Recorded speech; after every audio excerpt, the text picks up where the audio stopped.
All right, just finishing off with the dimensions actually, let's just show you this. If I dimension this, let me just go wall center lines in this instance, center of core, yep. And go there, and there, and there, and I'll just drop this over here. All right, at the moment this is 2152 and this is 2955. I can go equal, click that there, and that just moves the wall, one of them to, well, you could have more than that, but it would have made them all equal spacings. All right, yeah, so that's that. Basically puts a center symbol there, which is good. You can lock them, well, not that it means much. All right, or you can take the equal off.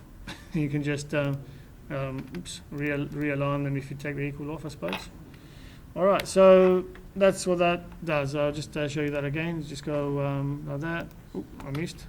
Go like that. Probably won't work now.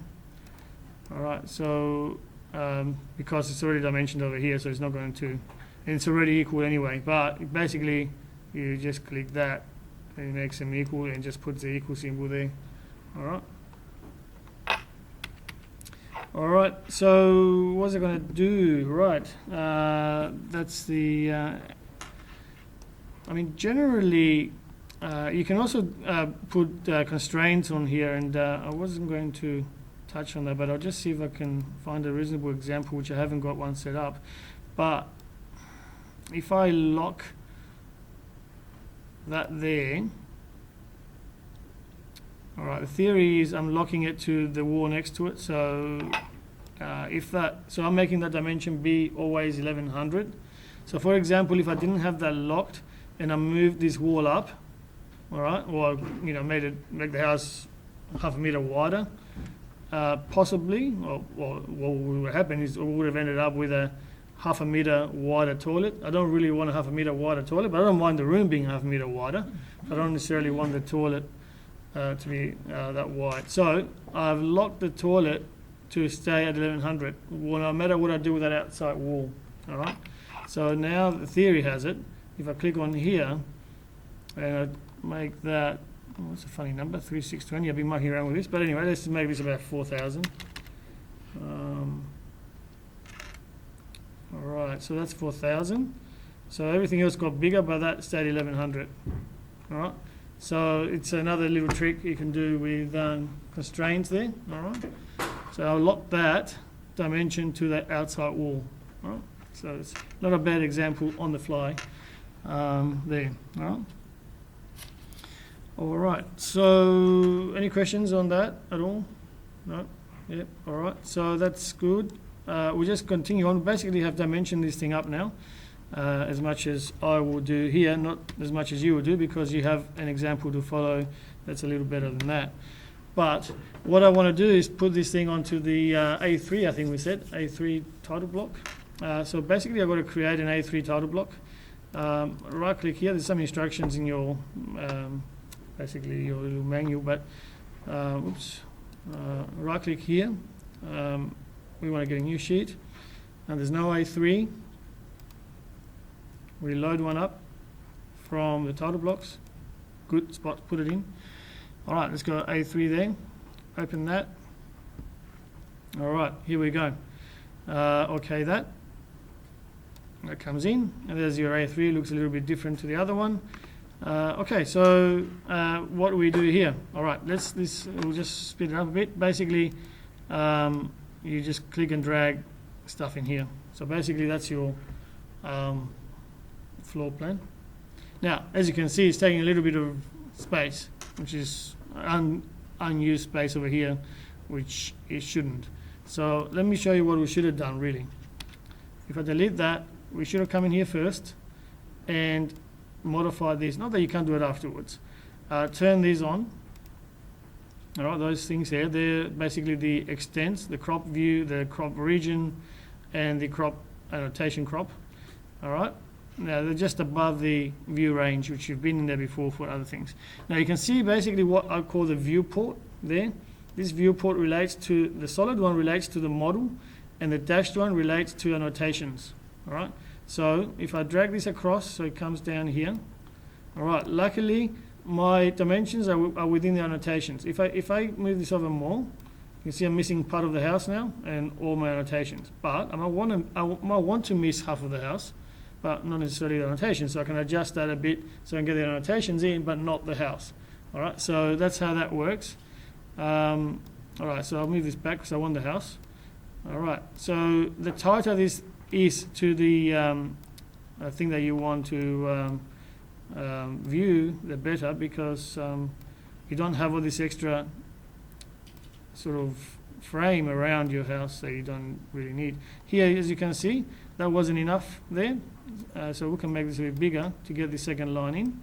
All right, so you just got to make sure you watch what you're doing there. All right, so that's as tight as we get around that, which is good. So now we go to the A3, and you can rename these. Right click and rename, call it whatever you meant to call it, okay? So that's that. Now let's go back to here. Drop this. All right, so there it is. Now, these things here, the way they work, if I want to change that line, I've got to click on that viewport there. And then I'm able to change the line. If I want to move the whole title, I need to click on the title, not the viewport. All right, and then it gives me this little move thing here. I click it and I drag it, and it comes over wherever you want to put it. There, saying, all right, beautiful. Okay, so there it is. Now you can continue on and do everything else like that as well. Now what we need to do, sometimes this viewport shows up. By the way, you can actually go into this thing here, the viewport, right click, activate viewport. It's like going into the model via the viewport in AutoCAD in as a comparison. So as you can see, this is basically grayed out now. So you can do things. Once I'm in there, I can do things. I can go, it's like I can go and change the cropping. I can turn these things off. If I did that, I apply, and I right click, and I deactivate, what do we get? Let's see, get that. Don't worry about that. Okay, so sometimes you get the yeah, see this little, I mean, it doesn't really matter, but see this frame here? It's basically the extents of these little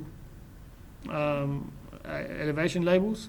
And in your instructions, it says to turn those off anyway. So I can go in here and, if I don't want to go to my ground floor plan, I can go activate view and go my VV command and go to the annotations and go to E for elevations, come down a bit, turn them off. You can even turn off this section, for example, under sections, section there. Okay, that. And then right click and deactivate. So it saves you having to go all the way back here. This box is smaller now, all right? All right, so that's basically how you do that. Now, how do you get rid of this? I've been asked the question, how do you get rid of this number thing here, all right? Okay, if I click on this thing here,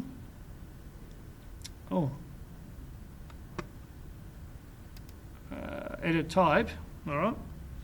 I can get rid of certain things. I can get rid of the extension, show, well, I can show a title or not show a title at all, but we need to show the title. And get rid of that line, and I can change a pattern, I can change a color if I wanted to as well. That line can go, so it looks like that. But how do I get rid of that? Well, there's no short answer to that as such. You have to create a new thing without that little thing in there. So some of you might have done this before. You double click on here, it basically should, what have we done? Well, it should drop you into the family editing situation, but I can't see what it's doing here. At this point, I think I might have gone into the viewport. Deactivate viewport, yeah, I did that, so let's go move this out a bit. I was on top of the viewport and it went into the viewport instead, I think. Oh no, it still did the same thing. So I'll deactivate that. You just got to find out what it's called, and it's called viewport with line. You can go down here and get different ones, but there's none in there. I think that's the only one. Oh, no title, no line. Okay, so basically you got to go into the family, and find a family and change it. So you go to open family, and that will be in the annotations, symbols,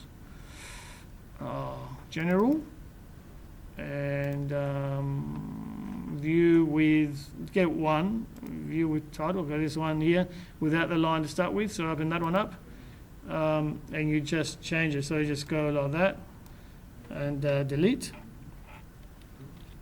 and then basically you go File, Save As, you don't want to wreck the other one, and call it